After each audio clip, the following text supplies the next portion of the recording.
कौन सा टॉपिक का बात कर रहे हैं जी? Sir transportation. ट्रांसपोर्टेशन एनिमल में, हाँ एनिमल में, ट्रांसपोर्टेशन एनिमल एनिमल है। इन एनिमल स्टार्ट करने वाले थे। अच्छा, आई ईयर हो गया था। हाँ ईयर हम लोग का कहाँ है सर? हाँ सर। सर चैप्टर 1 का ही। अच्छा, तुम लोग सीबीएसई बैच हो? Yes sir. सीबीएसई, हाँ संतोष, hello Santosh ji. Sir CBSE batch है, क्लास 10th है। ओहो आईसीएसई 6:30 बजे है। आईसीएसई 6:30 से होता है। अरे हम आईसीएसई दिमाग रख रहे पूछ रहे थे, चलिए कोई बात नहीं, ठीक है। चलो ठीक है, तो पिछला क्लास ट्रांसपोर्ट कहाँ तक हुआ था, मतलब ट्रांसपोर्ट स्टार्ट किए थे ना, यस सर। जो इंट्रोडक्शन दिए थे, ठीक है। तो इंट्रोडक्शन तो समझ ही गए हो, तो हम लोग डायरेक्ट ट्रांसपोर्टिंग सिस्टम पे बात करते हैं, ठीक है। चलो कोई बात नहीं जी, हम थोड़ा ट्रांसपोर्टिंग सिस्टम, ठीक है। तो ट्रांसपोर्टेशन, ठीक है। तो हम लोग पढ़े थे पिछले क्लास, थोड़ा सा इंट्रोडक्शन बताए थे कि ट्रांसपोर्ट क्यों इम्पोर्टेंट है, या ट्रांसपोर्टेशन किस मीडियम से होता है, ये सब पता है। प्लांट में स्केलेटल सिस्टम है जिसको वस्कुलर सिस्टम बोलते हैं। बट अगर एनिमल की बात करें तो एनिमल में जो ट्रांसपोर्टेशन का प्रोसेस होता है उसको हम लोग क्या बोलते हैं? एनिमल में ट्रांसपोर्टेशन प्रोसेस को क्या बोलते हैं बताओ? Circulatory system. हाँ, सर्कुलेटरी सिस्टम, ठीक है। तो सर्कुलेटरी सिस्टम, अब सर्कुलेटरी सिस्टम का फिर दो है, एक है वस्कुलर सिस्टम, एक है वस्कुलर सिस्टम, और एक हो जाता है तुम्हारा लिम्फेटिक सिस्टम, एक हो जाता है लिम्फेटिक सिस्टम। देखो समझना है इसको आराम से, क्योंकि हम समझा रहे हैं अभी, बट तुम लोग को लिखाएंगे नोट उतना ही जितना तुम लोग का इम्पोर्टेंट होगा, थोड़ा सा इसमें एक्स्ट्रा हम लोग पढ़ेंगे, ठीक है ना। तो वस्कुलर सिस्टम में मेनली जो है, ये वस्कुलर सिस्टम जो है वो 3 पार्ट से कंसिस्ट करता है। सिंपल है, क्योंकि इस वस्कुलर सिस्टम का जो मीडियम होगा, जो फ्लूइड होगा, वो ब्लड होगा, और इस सिस्टम का जो फ्लूइड होगा उसको हम लोग बोलते हैं लिम्फ, और इसका दूसरा नाम होता है टिश्यू फ्लूइड। क्या होता है? टिश्यू फ्लूइड होता है, ये चीज है, ठीक है, जो हम लोग लिम्फ एंड ब्लड के बारे में पढ़ेंगे। तो वस्कुलर सिस्टम जो कंसिस्ट करता है वो सबसे पहला हम क्या बताएं? ब्लड है, दूसरा है ब्लड वेसल्स, मतलब एक नेटवर्क है जो इस मीडियम को ट्रांसपोर्ट करने का काम करता है, और एक मेन जो ऑर्गन है उसको हम लोग बोलते हैं हार्ट, ठीक है। हार्ट बोलते हैं क्योंकि ये ब्लड को इम्प्योर एंड प्योर करने में हेल्प करता है। Actually impure and pure blood जो है, मतलब इसका कहने का सीधा सी मतलब है कि oxygenated blood and deoxygenated blood.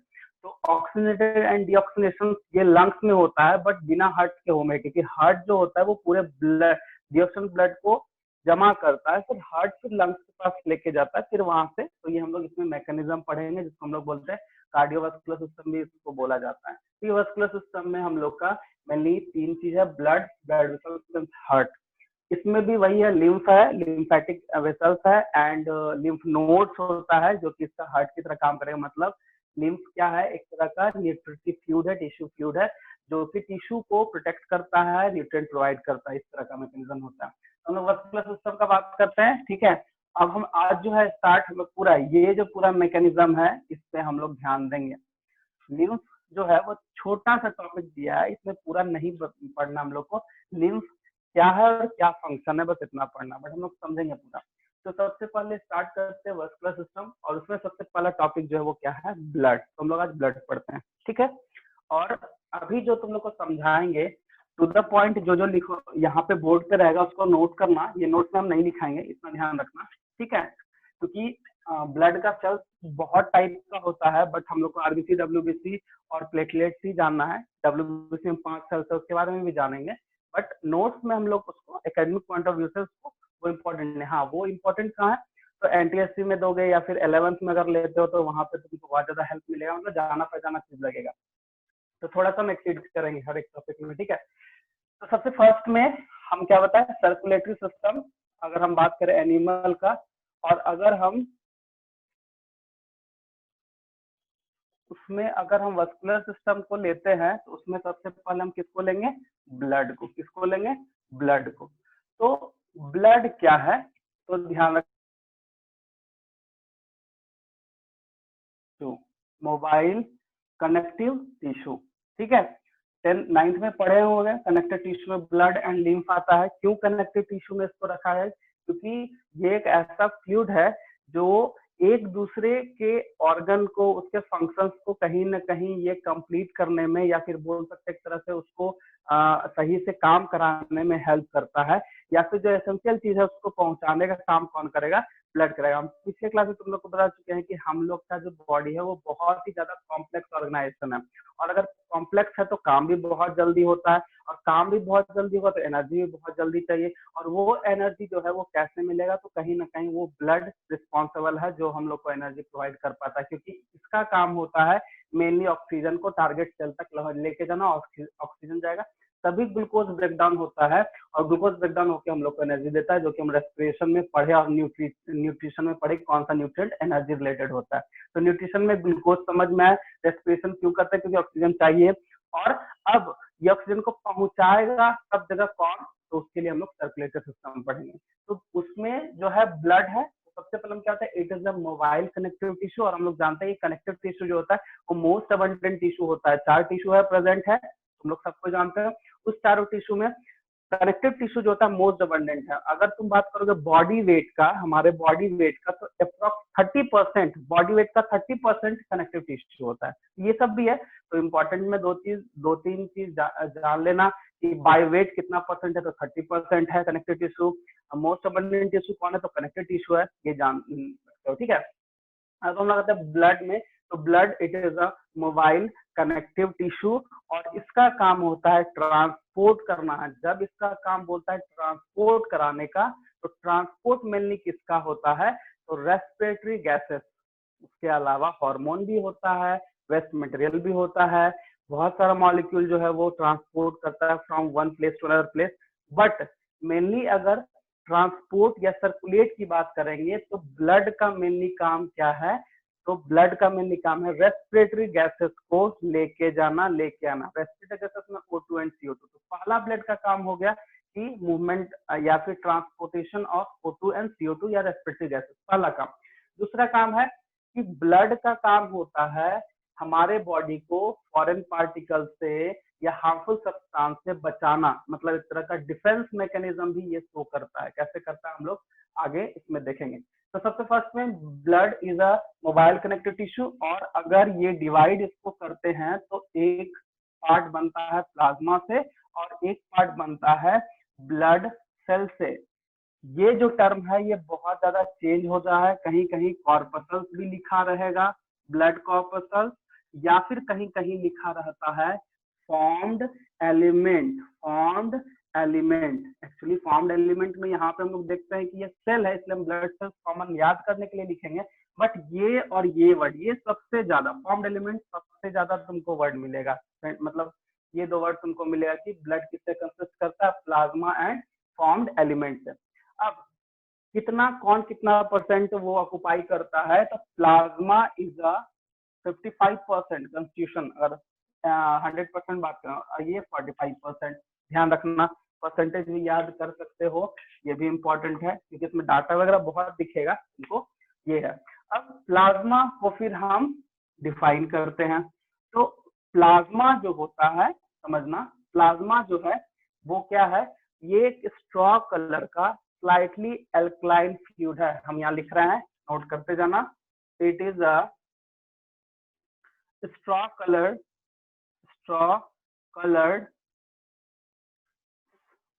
colored slightly alkaline fluid।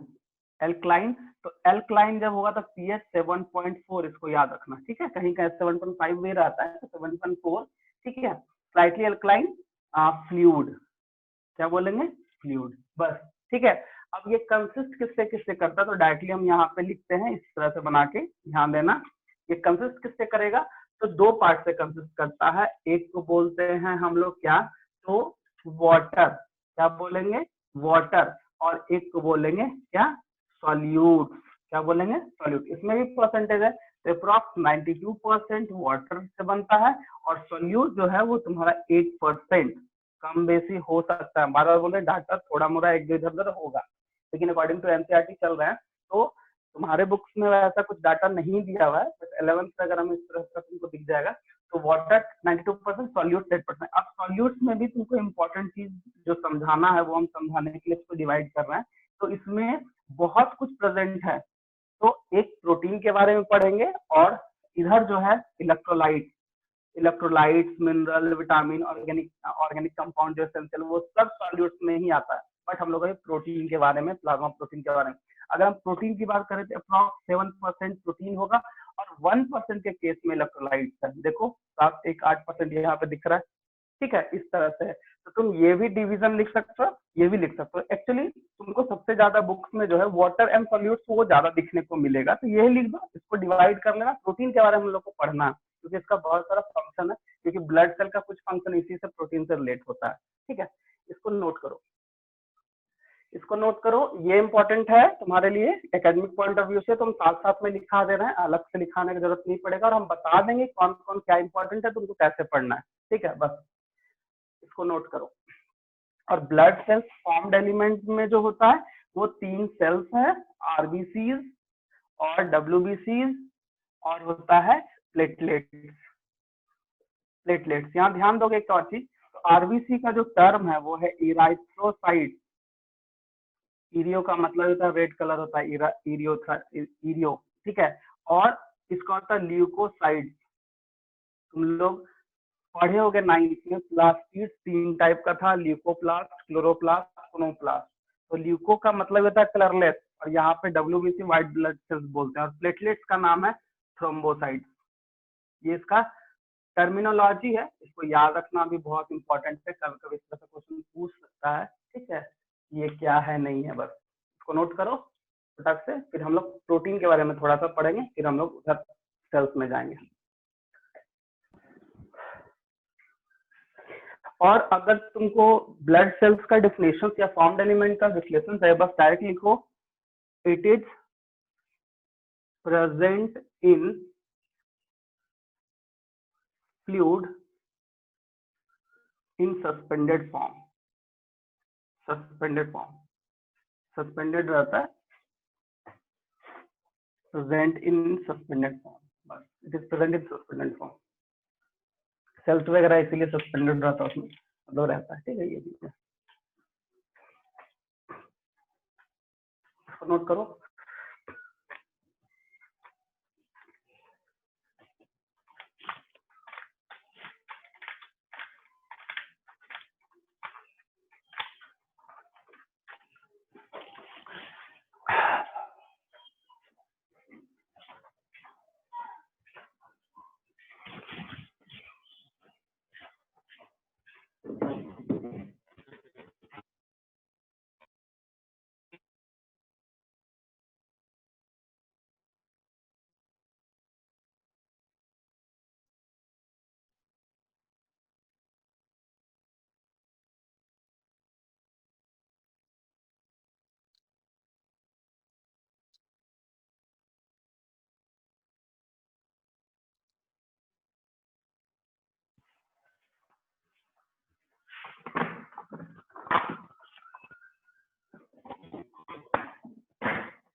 हो गया सबका? Yes sir. चलो ठीक है, आगे बढ़ते हैं हम लोग।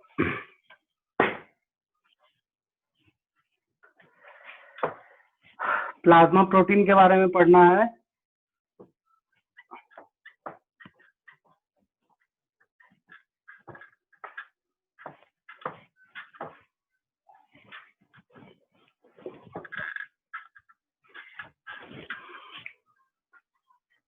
देखो, अब हम बता रहे थे प्लाज्मा प्रोटीन, ठीक है।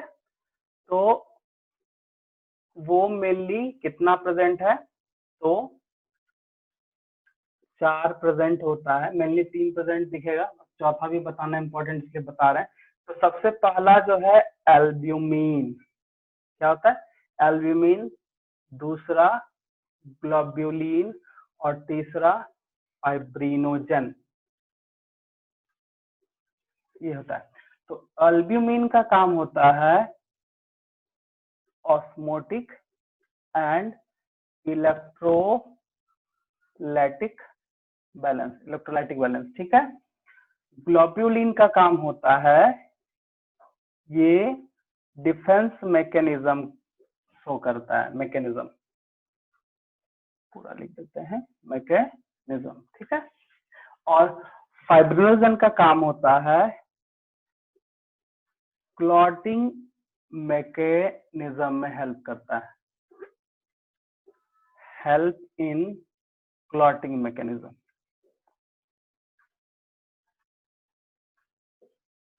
ये चीज है, ठीक है।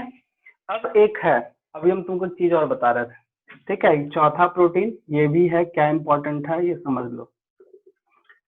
ये सबसे फर्स्ट में एल्ब्यूमिन, ऑस्मोटिक, इलेक्ट्रोलाइट बैलेंस। अच्छा, किसको इस तीनों का मतलब नहीं समझ में आया? अगर इसमें से किसी को समझना है तो रिप्लाई करो फटाक से कि सर हमको नहीं समझ में आया, समझा दीजिए, तो हम समझाएंगे। इलेक्ट्रोलाइटिक बैलेंस का मतलब सर पहला वाला मिनरल्स वगैरह का बैलेंस, हाँ मिनरल्स वगैरह का। ऑस्मोटिक, ऑस्मोसिस से क्या तुमको दिमाग में आता है? वाटर, प्रेशर, उसका वाटर कंटेंट वगैरह जो होता है, ये प्रोटीन कहीं ना कहीं उसको रिटेन करके रखता है। इलेक्ट्रोलाइट कहने का मतलब है यहाँ पे मिनरल्स वगैरह जो है, मिनरल्स वगैरह जो रहता है वो, ठीक है, उस चीज को मेंटेन करना, रिटेन करके रखना एल्ब्यूमिन प्रोटीन का काम है। ग्लोब्यूलिन डिफेंस मैकेनिज्म, ठीक है। डिफेंस मैकेनिज्म कहने का मतलब है कि कोई भी हार्मफुल चीज से बॉडी को बचाना, ठीक है। अब समझो हम ऐसा क्यों बोले, क्योंकि हम लोग के बॉडी में एक सिस्टम है जिसको हम लोग इम्यून सिस्टम बोलते हैं।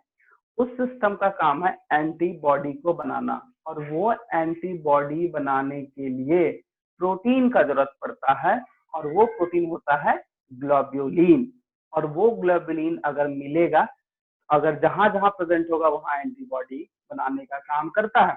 अब जब वो बना देगा तो वो क्या करता है, एक तरह से वो, एक तरह से क्या है, एक तरह का हम कह सकते हैं एक तरह का सोल्जर हो गया हमारे बॉडी का, जो कि फॉरेन पार्टिकल्स, मतलब जो भी कोई भी पैथोजन अगर इंटर कर जाता है तो एंटीबॉडी बना के उसको मार देगा, तो वो हमको बचाता है। इसलिए डिफेंस बोलते हैं, डिफेंस मैकेनिज्म बोल सकते हैं, या लिख सकते हैं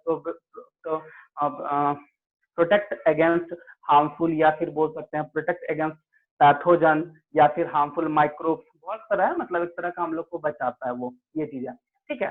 देखो सर डिफेंस मैनेजमेंट का वर्क तो सर डब्ल्यूबीसी का है ना सर? हाँ, तो डब्ल्यूबीसी का है, ठीक है, बट वहां पे भी एंटीबॉडी बनता है, तो वहां पे जो प्रोटीन है यही प्रोटीन वहां यूज हो जाता है। ग्लोबुलिन प्रोटीन से ही एंटीबॉडी बनेगा, ठीक है। अब एंटीबॉडी तो समझते होगे, बताओ कौन नहीं समझता है? हम तो ये जो भी मेरे से 9th में पढ़े हो सबको हम बताए हैं। ये भी चीज पहले हम बता चुके हैं कनेक्टिव टिश्यू में, क्योंकि हम उस टाइम पे तुम लोग को बताए थे कि 10th में ये आएगा, इसलिए हम उस टाइम बताए थे, अभी बताए थे। या जिसको नहीं पता है डिफेंस मैकेनिज्म, सॉरी क्या कहते हैं डब्ल्यूबीसी में जो एंटीबॉडीज है, नहीं किसी को समझ में आ रहा है तो फिर बोलो, तो हम फिर कुछ और अच्छा एग्जांपल देख के समझा देंगे, सिंपलीफाई। समझ में आ रहा है डिफेंस सिस्टम, डिफेंस मैकेनिज्म में एंटीबॉडी का क्या काम है? बोलो, रिप्लाई करो, कोई बात नहीं, बोलो, टाइम है हम लोगों के पास, आराम से पढ़ेंगे। सबको समझ में आ रहा है? ठीक है, चलो देखो एक छोटा सा चीज और बताते हैं, ठीक है, कि कुछ अगर देखो एक चीज है कि मान लो किसी को नहीं आ रहा है तो क्लियरली बोलो कि हाँ सर नहीं समझ में आ रहा है, ऐसा नहीं है। हो सकता है बहुत लोगों को आ रहा है, बहुत कुछ लोगों को नहीं आ रहा है, तो वो लोग ये मत सोचो कि हमको नहीं आता है तो हम कैसे बोले, आराम से बोलो, ठीक है ना। समझ में आना चाहिए, समझ में आएगा तो क्लियर कट समझ में आएगी हाँ कहाँ क्या कॉन्सेप्ट, कहाँ क्या कौन फंक्शन कैसे कर रहा है, ठीक है, ये चीज होता है। तो डिफेंस मैकेनिज्म सिंपल है, हमको बचाएगा वो फॉरेन पार्टिकल से या फॉरेन पैथोजन से या फिर माइक्रोब, मतलब वैसा माइक्रोब जो डिजीज कॉजिंग करता है उसको पैथोजन बोलते हैं, उससे हमको बचाएगा। क्यों बचाएगा? कि अगर वो इंटर करता है बॉडी में तो वो बॉडी जो होता है, आई मीन बॉडी में एंटीबॉडी प्रोडक्शन होता है, तो कहीं ना कहीं ब्लड में जाएगा, तो ये जो है प्रोटीन एंटीबॉडी बना के उसको क्या करता है, मारने का काम करता है। ठीक है, अब देखो नेक्स्ट है हेल्प इन क्लॉटिंग मैकेनिज्म। इसका हमको पढ़ना भी है मैकेनिज्म, बट यहाँ समझ लो क्योंकि इसका जो प्रोटीन का रिलेशन डायरेक्टली उसके मैकेनिज्म से आएगा। ठीक है, तो हम तुमको वहां पे भी हम बता देंगे। तो सबसे फर्स्ट में फाइब्रिनोजन जो बोलता है हेल्प इन क्लॉटिंग। क्लॉटिंग होता क्या है? तो क्लॉटिंग क्या होता है समझना, एक सिंपल वे में हम लोग मान लीजिए कहीं खेल वेल रहे हैं, गिर गए, चोट लग गया, अचानक से क्या होता है कि चोट लगने के बाद ब्लड निकलना स्टार्ट, खून निकलना स्टार्ट, तो हम लोग क्या होता है उसको पकड़ के रखो, उसको बांध के रखो। क्यों? क्योंकि अगर ब्लड का लॉस होने लगेगा बॉडी से, तो बॉडी में क्या आता है, प्रेशर वगैरह लो हो जाएगा, और प्रेशर लो होगा तो हमारा बॉडी का जो सिस्टम है वो धीरे धीरे डिस्ट्रॉय होना। दूसरा चीज क्या है कि बॉडी में बहुत एसेंशियल चीज होता है जो कि उसको रखना बहुत इंपॉर्टेंट है। अगर वही कमी हो जाएगा तो मैकेनिज्म में कहीं ना कहीं दिक्कत आने लगता है, इसलिए ब्लड को लॉस होने से रोका जाता है हमेशा। तो हम लोग के बॉडी में एक स्पेशल मैकेनिज्म है जिसको क्लॉटिंग मैकेनिज्म बोलते हैं। इसमें होता क्या है कि जैसे मान लिया हम होता है कि कोई भी पर्सन है, उसका टिश्यू इंजर्ड होगा या फिर किसी तरह से खून निकलने लगा, ब्लड का लीकिंग होना स्टार्ट हो गया, तो वहां पे एक मैकेनिज्म होता है जो प्लेटलेट्स का मैकेनिज्म है, और उसमें ये प्रोटीन हेल्प करता है कि वहां पे एक थक्का सा जमा दे, एक फाइब्रस नाइट्रोक लाइक स्ट्रक्चर बना देता है, जो कि जहाँ कटा रहता है, क्योंकि वहां जहाँ कटेगा वहां ब्लड वेसल्स है, तो ब्लड वेसल्स के ऊपर में क्लियर बना देगा। ठीक है, और नॉर्मल अगर तुम कभी वैसा देखोगे तो मतलब कभी कभार अगर मार्केट वगैरह गए हो, चिकन उकन मार्केट, तो वहां पे जो ब्लड रहता है देखना एक टाइम पे सॉलिडिफाइड होता था, छोटे छोटे टुकड़ा में सॉलिडिफाइड, तो वही क्लॉटिंग होता है। सेम चीज होता है हमारे बॉडी, जिसके कारण जहाँ पे कटा है वहां का लेयर को वो बंद कर दिया ताकि ब्लड जो है बाहर ना आ पाए। वो जो मैकेनिज्म है क्लॉटिंग मैकेनिज्म है, जिसमें ये प्रोटीन बहुत ज्यादा हेल्प करता है, ये हम लोग पढ़ेंगे भी।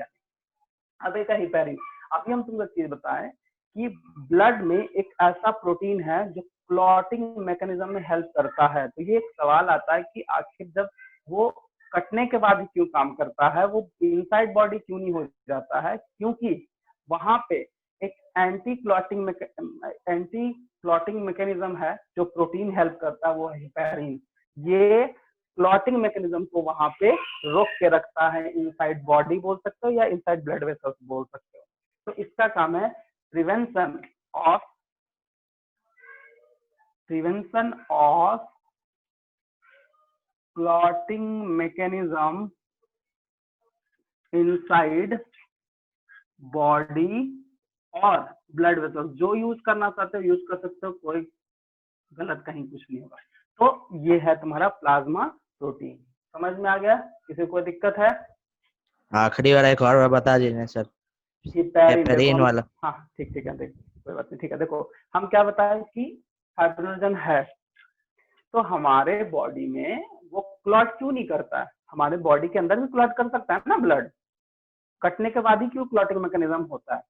क्योंकि कट रहा है तो एयर के कांटेक्ट में आ रहा है, तो अपना मैकेनिज्म स्टार्ट करता है, पहला बात। दूसरा चीज होता है कि जब वो इनसाइड बॉडी होता है तो वहां पे ये प्रोटीन होता है जो इसके मैकेनिज्म को, इस प्रोटीन का जो मैकेनिज्म है उसको सप्रेस करके रखेगा, उसको रोक के रखेगा।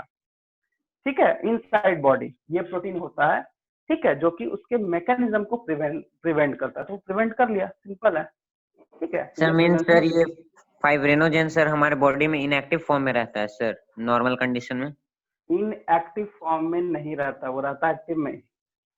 लेकिन फाइब्रिनोजन को मतलब कि फाइब्रिनोजन पे क्योंकि एक प्रोटीन है ये, तो इस पे कोई ना कोई एंजाइम काम करेगा तभी वो कन्वर्ट हो पाएगा ना फाइब्रिन में, एक तरह का। हाँ बोल सकते हो इनएक्टिव, लेकिन ये कन्वर्ट होता है एक फाइब्रिन नेटवर्क लाइक स्ट्रक्चर में, जो कि एंजाइम करता है। और वो एंजाइम प्लेटलेट्स का मैकेनिज्म है। प्लेटलेट्स तभी काम करेगा जब टिश्यू इंजर्ड होगा, प्लेटलेट्स इंजर्ड होगा और वो अपना फंक्शनिंग स्टार्ट करता है।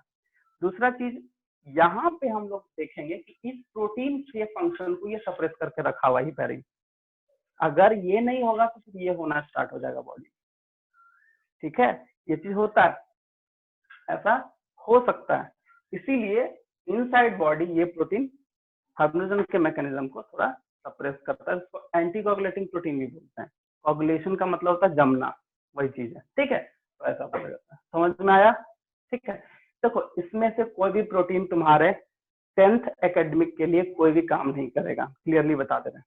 अगर एनटीएससी एग्जाम देते हो तो ये तीनों प्रोटीन हमेशा इंपॉर्टेंट है, डायरेक्टली क्वेश्चन इसके फंक्शन से पूछता है, क्योंकि और चेंज भी कर सकता है, ये दोनों तो चेंज नहीं करेगा, डिफेंस मैकेनिज्म में कुछ वर्ड अलग जोड़ सकता है, बस कहीं ना कहीं बस ध्यान में रखोगे ये हमको बचाता है एनी हार्मफुल पैथोजन से, माइक्रोब से, बस चेंज कर सकता है बट फंक्शन यही है, ठीक है। ये तीनों बहुत इंपॉर्टेंट है, इसलिए हम बता दिए अगर एनटीएससी एग्जाम दोगे तो इस तरह से क्वेश्चन पूछा जाता है, ठीक है।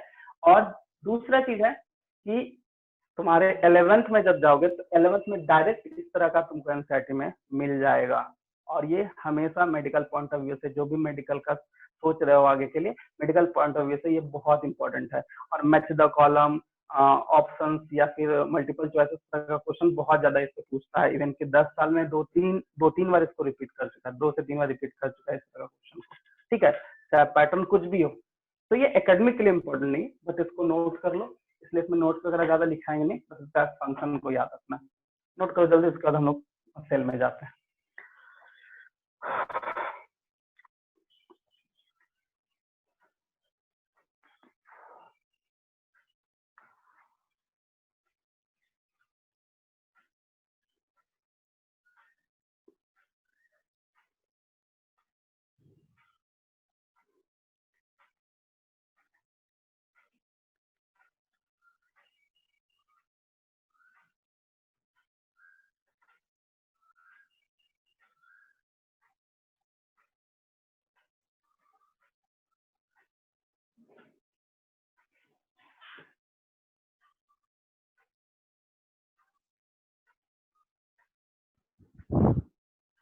हो गया?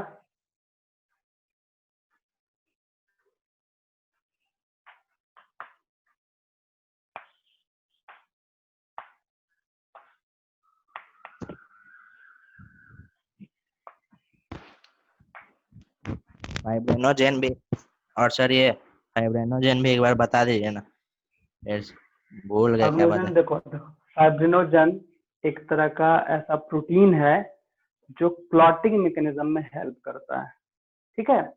ये प्रोटीन का काम है, क्योंकि ये प्रोटीन ही कन्वर्ट होगा, कन्वर्सन जाएगा, कन्वर्ट किसमें? तो फाइब्रिन में। फाइब्रिन क्या? तो फाइब्रिन जो होता है वो एक स्ट्रक्चर है, ठीक है, स्ट्रक्चर है, नेटवर्क लाइक स्ट्रक्चर, जो कि ये प्रोटीन कन्वर्ट करता है, इसलिए लिखते हैं help in clotting mechanism. But इसके काम करने के लिए, इसको यूज में लाने के लिए प्लेटलेट भी अपना फंक्शनिंग करता है, वहां करेगा तभी ये हो पाएगा। तो ये मेजर प्रोटीन हो गया इस मैकेनिज्म के लिए, इसलिए हम लोग बोलते हैं, क्योंकि इसके बिना उसका मैकेनिज्म कोई काम का नहीं। तो दोनों का मैकेनिज्म रिलेट हो जाएगा, वहां पे हम लोग समझेंगे, वो है तुम लोग के बुक में मेंटेनेंस बाय प्लेटलेट, तो वही टॉपिक हमारा क्लॉटिंग मैकेनिज्म ही कहलाता है। तो सिंपल अभी याद करो, याद रखो कि फाइब्रिनोजन एक ऐसा प्रोटीन है जो ब्लड में प्रेजेंट होता है और उसका काम है क्लॉटिंग मैकेनिज्म में हेल्प करता है वो प्रोटीन, ठीक है। हो गया? आप मिटाएं, इतना धीरे धीरे लिख रहा है तुम लोग, मिटाएं इसको। Yes sir. अब हम लोग आते हैं फॉर्म्ड एलिमेंट, कहने का मतलब है वहां पे ब्लड सेल्स में, ठीक है। तो ध्यान देना सब कुछ, ब्लड सेल्स जिसको हम लोग फॉर्म्ड एलिमेंट बोले थे, तो हम ब्लड सेल्स यहाँ पे लिख रहे हैं, ठीक है। तो सबसे पहला जो है वो है RBC, RBC red blood cells होता है, डब्ल्यूबीसी और एंड तीसरा है प्लेटलेट, ठीक है, ये चीज है। अब यहाँ पे ध्यान दोगे, आरबीसी को रेड ब्लड सेल्स बोला गया है, क्यों red? Due to presence of haemoglobin, haemoglobin, यानी तो यहाँ पे इसको डायरेक्टली एचबी भी लिख सकते हो, एचबी ये शॉर्ट फॉर्म है, ठीक है। अब ये जो हीमोग्लोबिन है, ये हीमोग्लोबिन ये जो है ये आयरन कंटेनिंग कंपाउंड है, क्या है? आयरन कंटेनिंग कंपाउंड, ठीक है। अगर किसी के बॉडी में ब्लड का कमी हो जाता है, इसका मतलब हीमोग्लोबिन का वहां पे कमी है, और वो हीमोग्लोबिन का कमी कौन फुलफिल करता है? आयरन, मतलब आयरन का कमी हो गया तो अगर हम आयरन खाएंगे तो हीमोग्लोबिन बनेगा और हीमोग्लोबिन से आरबीसी सेल का प्रोडक्शन होगा। ठीक है, तो वहां ब्लड का कमी नहीं है। तो हम लोग नॉर्मल क्या बोलते हैं कि अरे ब्लड का कमी हो रहा है, तो ब्लड में एक्चुअली आरबीसी सेल ही घट जाता है। क्यों घट जाता है? तो हीमोग्लोबिन वहां बन नहीं रहा।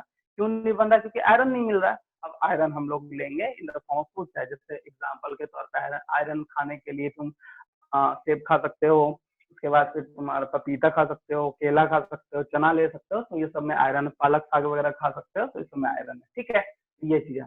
तो रेड ब्लड सेल क्यों? Due to presence of HB, और एचबी क्या है? Iron containing compound. ठीक है, दूसरा आरबीसी जो होता है वो नॉन न्यूक्लिएटेड सेल है। ये ममेलियन कैरेक्टर भी है। ठीक है, तो नॉन न्यूक्लिएटेड सेल है ये, मतलब ये एक ऐसा सेल है जिसमें न्यूक्लियस नहीं होता है। ठीक है, मैमेलियन क्या बोले सर? मैमेलियन कैरेक्टरिस्टिक्स मैमल्स पढ़े थे 9th में? Yes sir, yes sir. उसका एक डिस्टिंक्टिव कैरेक्टरिस्टिक्स है। जैसे उसका जैसे देखो, कोई भी हम लोग मतलब स्पीसीज लेते हैं तो उसका नॉर्मल कुछ ना कुछ तो कैरेक्टरिस्टिक्स होगा, तब ना पहचानेंगे कि हाँ ये यही यस है। सर। तो मैमल्स में था कि मेमोरी ग्लैंड होना चाहिए, पिन्ना है, बॉडी में हेयर है, तो उसी तरह mammalian RBC is a non nucleated, ये भी एक कैरेक्टर है कि जितना भी मैमल्स होगा उसके आरबीसी सेल में न्यूक्लियस नहीं होगा। ठीक है, ये चीज है, इसलिए मैमेलियन कैरेक्टरिस्टिक्स बोल दिया। नॉन न्यूक्लिएटेड सेल है। तीसरा क्या है कि ये कैसा शेप का होता है? तो biconcave and circular shape and circular और डिप्रेस्ड भी होता है बीच में, तो सर्कुलर शेप ये काफी है, इतना याद करोगे। ठीक है, उसके बाद इसका फंक्शन देखोगे, it is mainly transport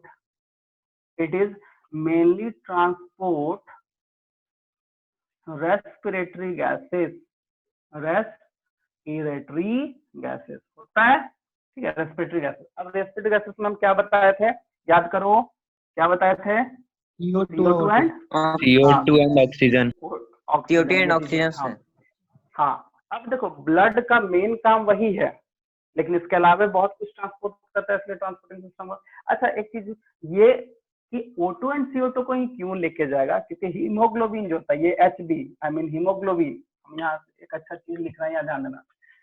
haemoglobin जो होता है वो डायरेक्ट ऑक्सीजन से बाइंड करता है, इसीलिए बोलते हैं कि आरबीसी जो होता है वो इसको लेके जाने, आई मीन ऑक्सीजन को।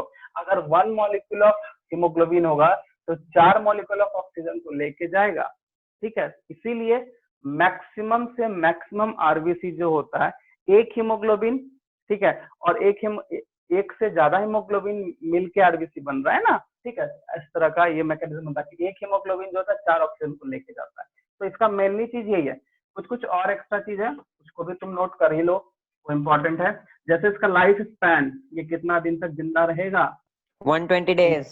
120 डेज। ठीक है, अब ये जिंदा होके मर गया तो कहाँ पे रहेगा? स्प्लीन में सर।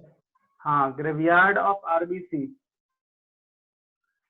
स्प्लीन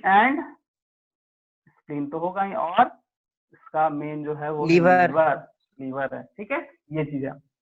अब सर लीवर में भी सर मतलब ये आरबीसी का डेथ मतलब सर वहाँ मतलब सेल जो होता है वहाँ आरबीसी। सर देखो कि लीवर के एक्शन से ही ये बन पाएगा ना। लीवर में हीमोग्लोबिन पहुंचना स्टार्ट होगा तो वहाँ ऑलरेडी कम हो जाएगा ब्लड। ठीक है, वहां पे जैसे ब्लड होगा वो हार्मोन निकालेगा, जाके बोन मैरो में एक्ट करेगा, फिर आरबीसी निकलना स्टार्ट हो जाएगा। तो लीवर इंपॉर्टेंट। ठीक है, ये चीज है।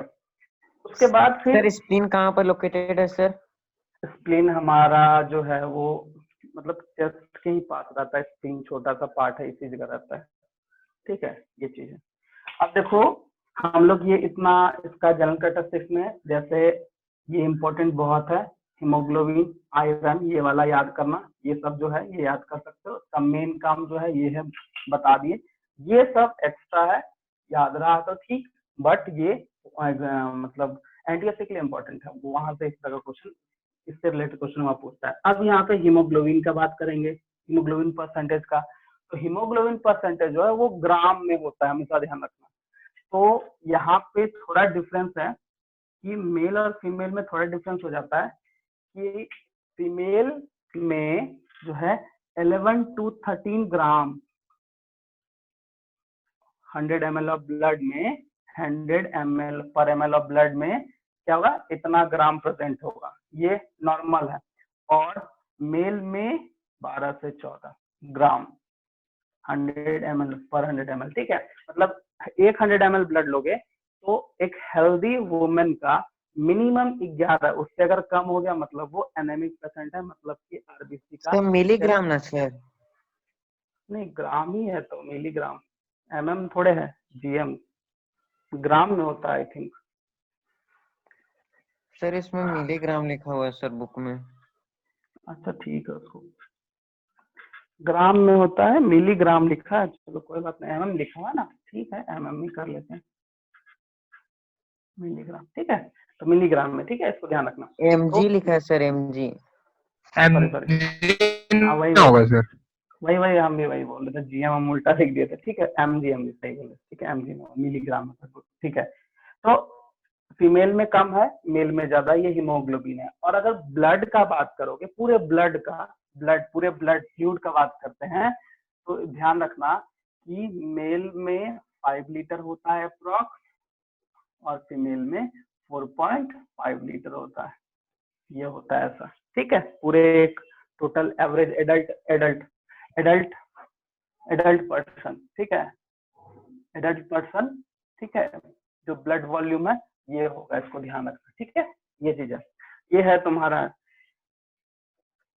सर स्प्लीन को ही सर ये ब्लड बैंक ऑफ बॉडी कहते हैं सर। हाँ, वहाँ पे वो तो सर ये ग्रेवयार्ड भी और sir blood bank of body, ऐसा क्यों? हाँ, वहाँ कम होगा तब ना वो जाएगा आरबीसी को, आरबीसी के पास जाके, सॉरी बोन मैरो के पास जाएगा, फिर वो बढ़ाएगा, ठीक है, और वो अपना प्रोडक्शन बढ़ाएगा, फिर इस तरह से वो स्टोर होगा, ठीक है। हमेशा तो आरबीसी बना के रखता है ना, सॉरी बोन मैरो तो बनाते रहता है ना ये सब चीज, क्योंकि देखो डब्ल्यूबीसी का अगर तुम पढ़ोगे तो 1 सप्ताह में, 2 दिन में, 3 दिन में, डिपेंड ऑन लोकेशन, टिश्यू में 7 दिन में खत्म हो जाता है, कहीं पे सेल में, क्लस्टर ऑफ सेल के पास रहा तो 2 दिन में खत्म हो जाता है, किसी ऑर्गन के पास 3 दिन, मतलब डिफरेंस बहुत है, अलग अलग तो लोग के, तो डब्ल्यूबीसी और आरबीसी कुछ भी वो बोन मैरो ही बनाता है, तो ये काम चलते रहता है, तो जो होता है वो स्टोर होते रहता है अपना, इसीलिए ब्लड बैंक बोला जाता है।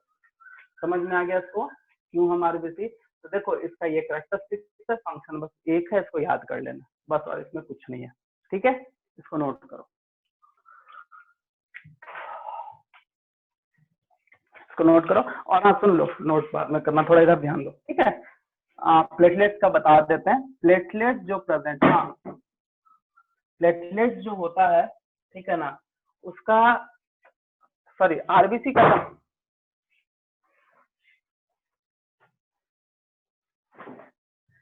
आरबीसी जो होता है 5 million to 5.5 million cells present होता है, इतना ध्यान रखना, नंबर अगर बात करें नंबर का, ठीक है, इतना होता है, ये चीज ध्यान रखना है इसको, ठीक है। अगर डब्ल्यूबीसी का बात करें, डब्ल्यूबीसी में हम बता रहे हैं 6000, प्लेटलेट्स में 1.25 लाख, मतलब 1.1 से 1.25 लाख सेल प्रेजेंट होता है, ठीक है, ये चीज ध्यान रखना है। तो प्लेटलेट जो होता है वो सेल फ्रेगमेंट्स में होता है, सेल फ्रेगमेंट्स बोलते हैं मतलब ये टुकड़ा में, छोटे छोटे टुकड़ा में प्रेजेंट होता है, इस तरह का स्ट्रक्चर होता है, इस तरह से स्ट्रक्चर होता है ब्लड में, इसी तरह सेल फ्रेगमेंट में होता है, ठीक है।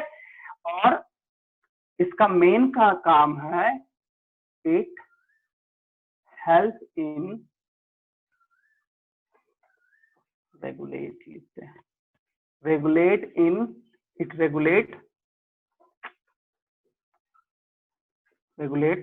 क्लॉटिंग मैकेनिज्म, मतलब क्लॉटिंग का मैकेनिज्म जो होता है वो प्लेटलेट्स के कारण ही होता है, बट इसमें जो प्रोटीन है वो प्रोटीन बस हम लोग प्लाज्मा प्रोटीन से लेते हैं, इसलिए वहां पे क्योंकि वो प्रोटीन इंपॉर्टेंट है, और उस प्रोटीन को कन्वर्ट कराने के लिए जो एंजाइम बनेगा ये प्लेटलेट्स का काम होता है, इसलिए इस तरह का कनेक्शन है। ये 2 चीज है, इसको नोट करो, फिर डब्ल्यूबीसी के बारे में पढ़ेंगे, ठीक है, इसको नोट कर लो। इसमें कुछ किसी को कुछ पूछना, कुछ सवाल है तो पूछ सकते हो, कोई बात नहीं।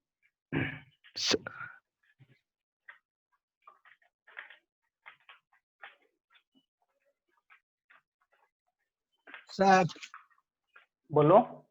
रिस्पिरेटरी पिगमेंट किसको कहते हैं? हीमोग्लोबिन को, चलो वो भी लिख लो वर्ड। हाँ 2 चीज है वो बता देते हैं, लिख लो, वो कंफ्यूजन नहीं होगा। एक है रेस्पिरेटरी पिगमेंट, वो है हीमोग्लोबिन, और रेस्पिरेटरी सबस्ट्रेट क्या होगा बता दो। सबस्ट्रेट क्या होगा, ये पहले हम बताए हैं तुम लोग को, बताओ रेस्पिरेटरी सबस्ट्रेट क्या होगा।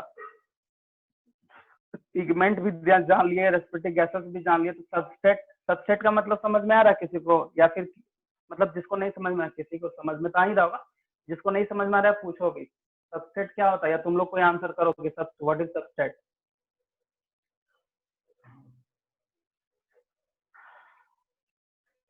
अरे बोलो, तुम लोग रिप्लाई करो,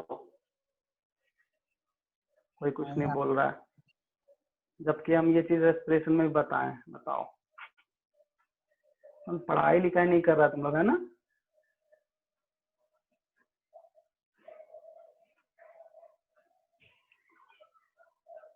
मतलब यहाँ पे पढ़ाते हैं, फिर भी तुम लोग को नहीं पढ़ना है घर पे, है ना। जाके ये नहीं कि घर पे ही हो पढ़ना, जाके क्या पढ़ो घर पे, शाम में एक बार स्कूल जाके देखो सर क्या पढ़ाए नहीं पढ़ाए, जो इम्पोर्टेंट है उसको ठीक करो। एनसीईआरटी बार बार समझाते हैं, झूठ मूठ का समझाने में टाइम भी वेस्ट है, समझता भी नहीं तुम लोग। चल जल्दी बताओ सब रेस्पिरेटरी सबस्ट्रेट, नहीं बताओगे हम आगे नहीं क्लास आगे बढ़ेगा, बताओगे तभी बढ़ेगा। Sir glucose. ग्लूकोज, क्यों ग्लूकोज को बोले बताओ। सर वही टूटता है सर। वही टूटता है। सर नाम रिपीट बताओ अपना करिए जी तुम, सर एक बार। जो आंसर दियो प्लीज, नाम बताओ अपना। तो सर राहुल सिन्हा। राहुल सिन्हा, ठीक है। अच्छा, ग्लूकोज टूट के क्या होता है बताओ तो। पायरुवेट में। पायरुवेट में चल जाता है, अच्छा चलो ठीक है। और कुछ इसके बारे में राहुल। अगर तुमसे सिर्फ सबस्ट्रेट के बारे में पूछा जाए तो क्या बताओगे। ये तो केमिस्ट्री का चीज है, बताओ, छोटा सा चीज है सबस्ट्रेट। सबस्ट्रेट है, प्रोडक्ट है, ये क्या होता है। तुम लोग पढ़ाई वढ़ाई कर नहीं रहा, झूठ मूठ का इतना मेहनत करने का फायदा है नहीं दिख रहा हमको। रिएक्शन के बाद जो बनता है उसको प्रोडक्ट कहते अच्छा, सबस्ट्रेट किसको बोलते हैं।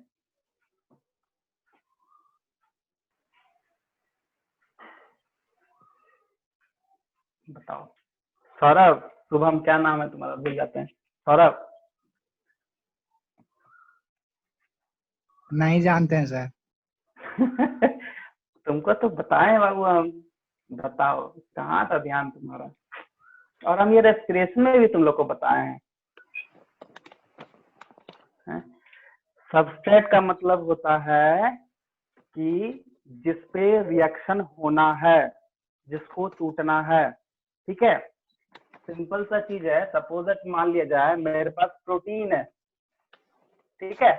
अब प्रोटीन पे ही कुछ एक्शन होना है किसी भी एंजाइम का, और ये किसी ना किसी चीज में, मान लो प्रोटीन से कुछ कोई भी फॉर्म में, मान लो बी फॉर्म में टूट गया, तो B form is a product और प्रोटीन इज अ सबस्ट्रेट। मतलब ग्लूकोज टूटता है इसलिए उसको सबस्ट्रेट कहते हैं, ऐसा कहीं कुछ नहीं।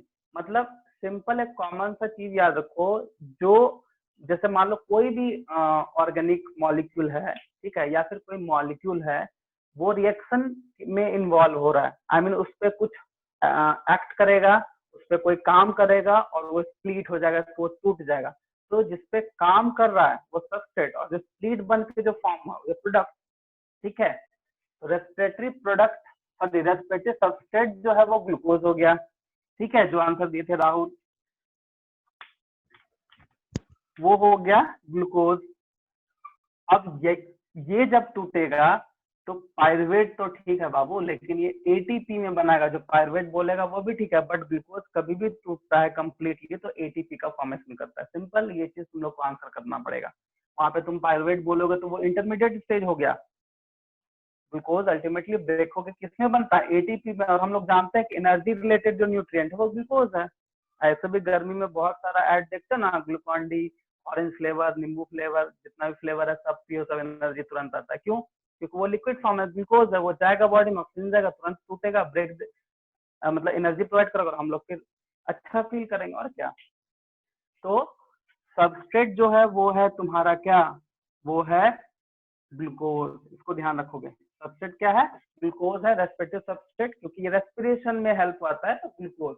रेस्पिरेटरी पिगमेंट क्यों बोला गया हीमोग्लोबिन के? क्योंकि ये एक ऐसा पिगमेंट है जो रेस्पिरेटरी रेस्पिरेशन के प्रोसेस में, मतलब रेस्पिरेटरी क्यों बोला? क्योंकि वो ऑक्सीजन को लेके जा रहा है, CO2 को लेके जा रहा है, O2 को लेके जा रहा है, इसीलिए। और रेस्पिरेटरी गैसेस मतलब CO2 एंड O2, सिंपल है, सामने सब कुछ, ठीक है। ये है तुम्हारा, इसको नोट और कर लिए। कहाँ प्रेजेंट होता है सर हेमियोग्लोबिन? हे भगवान, पूरा कहानी खत्म हो गया, तुम पूछ रहा है ये क्या लिखे हैं? वो नहीं, एगो होता है रेड कॉर्पस, क्या चीज तो हे कहाँ ध्यान है सौरभ? इसके ठीक पहले तुम चार्ट में हम लिखे थे, फ्लो चार्ट जब बनाए सर थे, लिखे थे ब्लड सेल्स और कॉर्पसल्स एंड फॉर्म्ड एलिमेंट, तीनों नाम दे सकता है, तो कंफ्यूज क्यों हो रहा है? Cell, corpuscles and formed element, तीनों एक ही नाम है, एक ही आदमी उसका 3 नाम रख दिया गया है, ठीक है। फॉर्म्ड एलिमेंट होगा तो भी सेल को ही बोलेंगे, कॉर्पसल्स होगा तो ही सेल को बोलेंगे, और अगर वो सेल्स लिखा है तो सिर्फ हम ब्लड सेल्स इसलिए पढ़ लिखे क्योंकि तुमको याद हो जाए। कॉर्पसल्स तो उसी का दूसरा नाम है, जैसे कैसे अभी RBC का नाम इरेथ्रोसाइट्स है, तो erythrocyte is a biological term, लेकिन है तो वही, सिंपल है कि किसी हर एक आदमी का नॉर्मल मैक्सिमम का क्या होता है कि घर का नाम एक, बाहर का नाम, तो वही चीज है, वो है एक ही चीज, लेकिन नाम चेंज करके दिया गया। समझ में आया? कॉर्पसल्स लिखा है इसलिए रेड ब्लड कॉर्पसल्स लिखा होगा, ठीक है। रेड ब्लड कॉर्पसल्स रेड दिखता ही है क्योंकि हीमोग्लोबिन, मतलब RBC में हीमोग्लोबिन है, ठीक है। और हीमोग्लोबिन बनता कैसे है? तो आयरन खाने से बनेगा, आयरन प्रेजेंट होना चाहिए बॉडी में, ये है। समझ में आया? यहाँ तक किसी को कोई दिक्कत? किसी को कुछ प्रॉब्लम तो अभी भी पूछ सकते हो, ऐसा कुछ नो सर। ठीक है। चलो एक क्वेश्चन हम दे रहे हैं, ठीक है। WBC का हम नेक्स्ट क्लास में स्टार्ट करते हैं, क्योंकि इसमें 5-6 पॉइंट है, सॉरी 5-6 टाइप है, नेक्स्ट क्लास स्टार्ट करेंगे, ठीक है। हमको एक आंसर नेक्स्ट क्लास चाहिए, सबको ढूंढ के लाना, ठीक है। तुम लोग पूछा नहीं तो सोचे हम ही पूछ लेते हैं, शायद हमको लगा था तुम लोग पूछेगा, बट नहीं पूछे, कोई बात नहीं। HB परसेंटेज, ये जो डिफरेंसेस है फीमेल एंड मेल का क्यों होता है? इसी के कारण यहाँ भी देखो कम दिख रहा है, ठीक है। तो यहाँ इस केस में ले लो, पूछ सकता है क्यों वो ब्लड वॉल्यूम कम होता है फीमेल बॉडी में, या फिर हीमोग्लोबिन पूछ सकता है कि क्यों कम होता है। इसका आंसर हमको नेक्स्ट क्लास चाहिए, ठीक है। नेक्स्ट क्लास तुम लोग ढूंढ के लेके आओ, क्योंकि तुम लोग का ये थोड़ा रिलेशन आएगा, ठीक है, रिलेट होगा इसी मतलब हम लोग के 10th में है, पढ़ना है, ठीक है। बस हमको जानना है कि क्यों ऐसा होता है, हमको ये आंसर तुम लोग ढूंढ के लेके आओगे। यहाँ तक कुछ दिक्कत है किसी को तो फिर से टाइम में पूछ सकते हो, ठीक है। WBC हम लोग आराम से नेक्स्ट क्लास स्टार्ट करते हैं, ठीक है ना। उसमें कुछ टाइप भी है, सबस्ट्रेट वाला सर एक और बार बता दिए ना। देखो सबस्ट्रेट कहने क्या का होता मतलब, है? हाँ, सबस्ट्रेट कहने का मतलब है एक ऐसा मॉलिक्यूल जिससे रिएक्शन होना है, ठीक है। जैसे मान लिया जाए मेरे पास 5 ABCD करके 5 मॉलिक्यूल है, 3 मॉलिक्यूल पे अगर हम कुछ एंजाइम देते हैं या फिर कोई भी केमिकल उसमें डालते हैं तो वो रिएक्शन करना स्टार्ट करता है, तो वो जो 3 हो गया वो हमारा सबस्ट्रेट हो गया, और 2 उसको हम कुछ नहीं बोल रहे हैं। अब सबस्ट्रेट होने के बाद जब प्रोडक्ट बना, I mean उसका फॉर्म हुआ, तो वो हमारा, जैसे अभी बोले ग्लूकोज, तो ग्लूकोज पे क्या है? ग्लूकोज पे रिएक्शन होगा, एंजाइमेटिक रिएक्शन है, जो पायरुवेट वगैरह मैकेनिज्म जो इंटरमीडिएट फॉर्म था, अल्टीमेटली किसमें फॉर्म हुआ? ATP बनाया, CO2 भी बनाया और H2O भी बनाया, तो ये इसका क्या हो गया? प्रोडक्ट, और ये क्या हो गया? सबस्ट्रेट, और कुछ नहीं। कॉमन सा याद रखो, किसी भी मॉलिक्यूल पर अगर केमिकल रिएक्शन होना है, चाहे वो कोई भी केमिकल दे, एंजाइम दे, हार्मोन दे, कुछ भी दे, और वो रिएक्शन होकर कुछ बना रहा है, तो बनाने वाला पार्ट, बनने वाला पार्ट इज प्रोडक्ट, और जो रिएक्टिव है, रिएक्शन हो रहा है, जिस पे काम चल रहा है, वो हमारा सबस्ट्रेट हो गया, सिंपल है। क्योंकि हम लोग बायोलॉजिकल फील्ड में, बायोलॉजी फील्ड में एंजाइम्स जो होता है वो एक रिएक्टिव एजेंट है, एक कैटलिस्ट है, जो कि सारे मॉलिक्यूल को तोड़ने में काम करता है। बायोलॉजिकल वे में बात करते हैं, केमिस्ट्री में बहुत सारा एजेंट वगैरह काम करता है, वो अलग चीज है, लेकिन यहाँ पे तो एंजाइम के थ्रू इस तरह से हम लोग देख सकते हैं। जैसे ग्लूकोज है तो इस पे कोई भी केमिकल तो एंजाइम डालेंगे तो ये टूटेगा, तो ग्लूकोज हमारा सबस्ट्रेट, ये हमारा प्रोडक्ट, और एंजाइम क्या होगा, कैटलिस्ट जो रिएक्शन करा रहा है, और जिसपे हो रहा है वो हमारा सबस्ट्रेट। समझ में आ गया?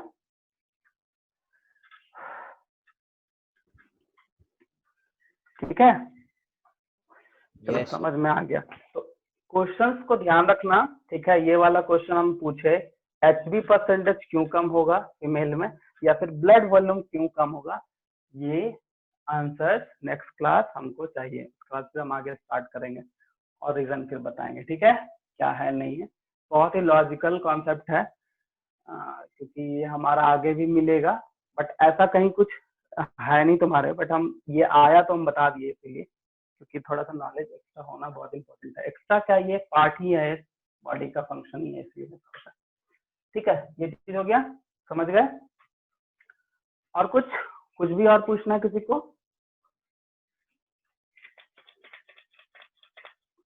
नहीं ना, चलो ठीक है। तो फिर नेक्स्ट क्लास हम लोग आते हैं, WBC के साथ स्टार्ट करेंगे। और एक चीज और बताना था कि प्लेटलेट्स का जो नोट्स है तुम्हारा यहीं पे दिख रहा है, I mean, कुछ नोट्स यहीं पे है, और RBC का नोट्स यहीं पे है, तो अलग से कुछ नहीं लिखाएंगे। WBC का भी नोट्स जो है 4-5 लाइन का जो इम्पोर्टेंट पॉइंट है वो हम लिखेंगे, फिर इसका टाइप बताएंगे। टाइप को याद रखना, वो तुम्हारे एग्जाम में, मतलब कॉम्पिटिशन एग्जाम में बहुत हेल्प है। ठीक है, और कुछ नहीं? ठीक है। एक और चीज है तुम लोग को हम बताना था, तुम लोग को जो है जो भी टॉपिक खत्म हो रहा है उसके बाद जो क्वेश्चंस तुमको मिल रहा है इंटेक्स वगैरह का एनसीईआरटी को, उसको जरूर बना के रखो, ठीक है। और सभी को ही कोशिश करना न्यू एनसीईआरटी लेने का, क्योंकि शायद कुछ न्यू एनसीईआरटी में ऐड भी किया गया फिगर वगैरह, तो हेल्प मिलेगा। पुराना लोगे ठीक है, बट न्यू से एक बार मैच कर लेना, क्योंकि कुछ फिगर जो है ना वो चेंज कर रहा है और वो इम्पोर्टेंट है, ठीक है। जैसे जेनेटिक्स में मिलेगा, रिप्रोडक्शन में मिलेगा, ठीक है, इस तरह का जो है वो मिलेगा। तो न्यू एनसीईआरटी में कुछ क्वेश्चन वगैरह भी थोड़ा सा चेंज वेंज है शायद, ठीक है। हम तो अभी नया एनसीईआरटी देखे नहीं, बट हमको ऐसा आया है कि हाँ कुछ चेंज हुआ है, तो क्या चेंज हुआ है नहीं पता है, बट चेंज हुआ है, ठीक है। तो आएगा तो हम देखेंगे, ठीक है। तो नेक्स्ट क्लास, ठीक, WBC स्टार्ट करेंगे।